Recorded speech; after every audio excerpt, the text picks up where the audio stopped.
We looked into the depths of Belos' soul, searching for something that wasn't there, and when we realized our search was in vain, we became disconcerted. Is this really all there is to him? We looked for some grand, tragic backstory. We looked for some explanation psychologically or philosophically for why he is so emphatically fundamentalist about the need to exterminate witches, but there is no reason that makes us sympathetic toward him or even able to understand where he's coming from. Because of this, calling him a villain of pure, undiluted, depraved evil is simple and easy, but is it accurate? I normally do not like villains who are completely malicious with very few good qualities.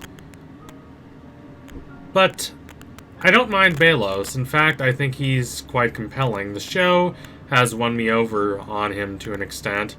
Now, I don't think he's one of the greatest villains of any show ever. Not by any means.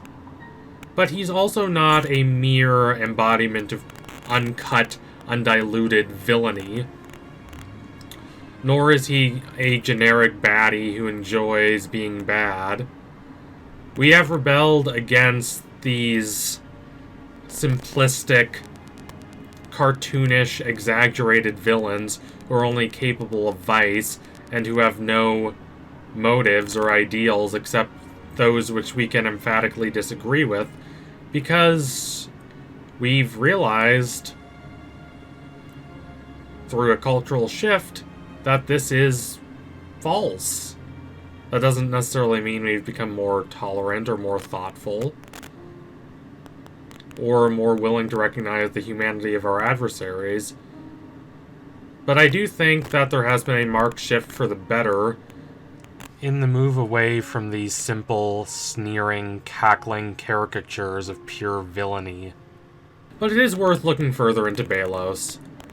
Considering the information we have about him at the start of the show, or even for its first half, is quite sparse, quite scarce, one would be forgiven for thinking that Belos' motives are somewhat sympathetic.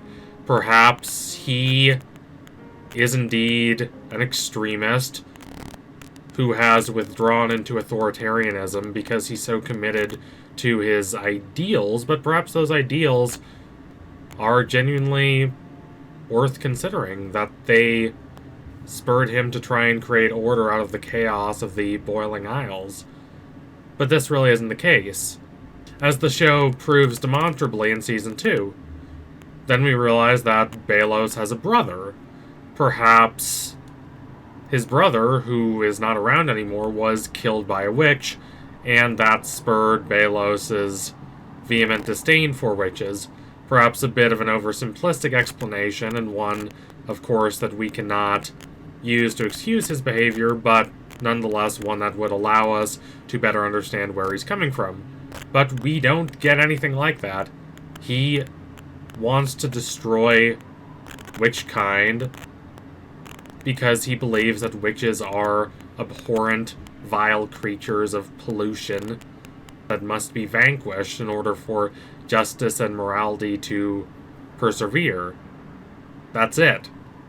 To put it bluntly, he hates witches because he hates witches. Everything else, all his schemes and plans and ideologies that he constructs, are in the service of his disdain of witches. Now, this should make him a tedious villain. This should make him quite easy to ignore. And yet, it doesn't. Why? Is it just because he's scary? Because he's a bit terrifying in his callous, liquid cruelty? His nightmarish insistence on using every wild option available to his baleful, cackling, manipulative, stony-eyed self in order to achieve his goals and destroy his enemies. The sheer unease he creates through not just the extent of his villainy, but the methods he is willing to use to accomplish that, and the manipulation he is willing to create, which comes off to us as rather deranged and even demented, certainly feverish and wild-minded. Certainly that plays a big role in why Belos is so terrifying a villain, I think. But it's more than that.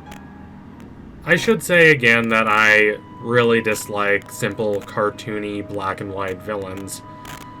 I was quite disappointed with a writer I once really respected, and still quite respect, N.K. Jemisin, great sci-fi and fantasy author, when she was talking about, on Twitter, how she believed that villains who are just evil for the sake of being evil, for the sake of cruelty, are more realistic than villains who are the victims of a tragic backstory, because in real life, people are just cruel and self-indulgent and willing to destroy you for no good reason. This personally struck me as a rather facile form of argumentation. It was used in the context of her denigrating some politician that both she and I don't really care for. But a fiction writer's first and foremost allegiance is to truth conveyed through the emotions of art and through the form of art and the structure of art. Not liking art because it doesn't fit a very shallow and sectarian political mold is a bit silly, but what's even sillier for a fiction writer is believing that people are just evil because they're evil. They just do bad things because they like to hurt people, because they're people who love cruelty, and they're just so high in their own arrogance that they completely give themselves into these villainous impulses. This is really just not true. No, I'm not saying there aren't bad people in the world, but if you see bad people politically or otherwise merely through the lens of these people are just vile, then you're not going to be able to effectively defeat them, not strategically, because strategy requires you to actually know what the other person is thinking, or in terms of a democratic electoral process, which requires you to convince people who are on the fence between different candidates that yours is better for conveying the ideals they support. But enough of all that. The truth is, of course, the most shallow, spiteful people are not the victims of some horrible tragedy, although sometimes they are. But it's also true that they have ideals and convictions and values that come across in them, partly because of their own personalities and partly because of their socio-cultural milieu, that cause them to have certain beliefs that have a lot of negative and cruel consequences. That is how people are.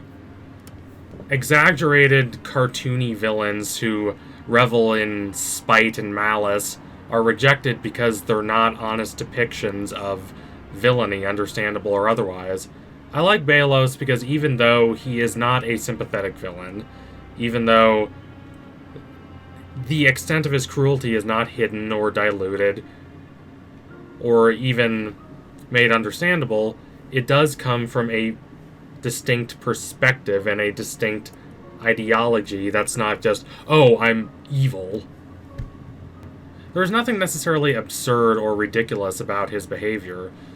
One can look at how his stately demeanor contrasts against his vehement loathing for witches and believe that only one of those two sides of him can be real and the other must be an illusion, a deception, but that's not really the case. It's perfectly plausible that someone can both have ideals that are abhorrent to us living here in the modern age and still come across as affable and charming, and even be capable of saying things that we agree with. Now, Belos is just that committed to his beliefs. He genuinely believes that witches are vile creatures that need to be destroyed. That is the focal point around which all his other ideals rotate, and he is not willing to abandon that ideal, even as it requires much cruelty of him, and even as someone not as committed to an ideal like that would see all the beauty and wonder of the Boiling Isles and its inhabitants, just like his brother. But Belos is so committed to the moral good of that ideal that he is willing to even kill his brother in order to remain committed to that ideal. He is incapable of change. Any deviance from that perspective is to him treason, and it should be stamped out.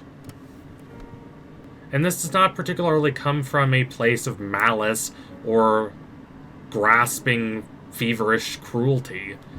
For him, this is simply the way it is, and so his actions reflect that. Witches are creatures of darkness, abhorrent, polluting villainy, so they must be vanquished. He never questions that ideal. This is the real banality of evil, a phrase that is thrown around a lot and often misused. It does not mean evil is petty or insipid. It means that it often does not require a pure devotion to just doing horrible things and committing cruelty, but rather accepting ideals that are rather uncontroversial in the time and space from which you come, and never deviating from those ideals, whatever they require you to do. Belos is a chilling villain because of his specificity in his villainy. It comes from a very specific place, a very specific ideological and philosophical and, perhaps, though the show doesn't really go into this, religious axis that he is not willing to move from. He refuses to change. And so our team of heroes who are willing to change, who are willing to fight for a better and more united world, must stop him. So thank you all for watching. If you liked what you saw today, don't forget to like, comment, and subscribe. Donate to my Patreon if you can, and you want to see more videos like this. Keep watching The Owl House. I cannot believe it is going to end so soon. Just one more episode this week, and then 3 more specials in the upcoming future. What do you think of Belos? What do you think about how the show has characterized him? I'd love to know your thoughts. Sound off in the comments. Anyway, tune in soon for the next analysis. We'll be coming soon. Promise you that. Thank you all again. Adios, comrades.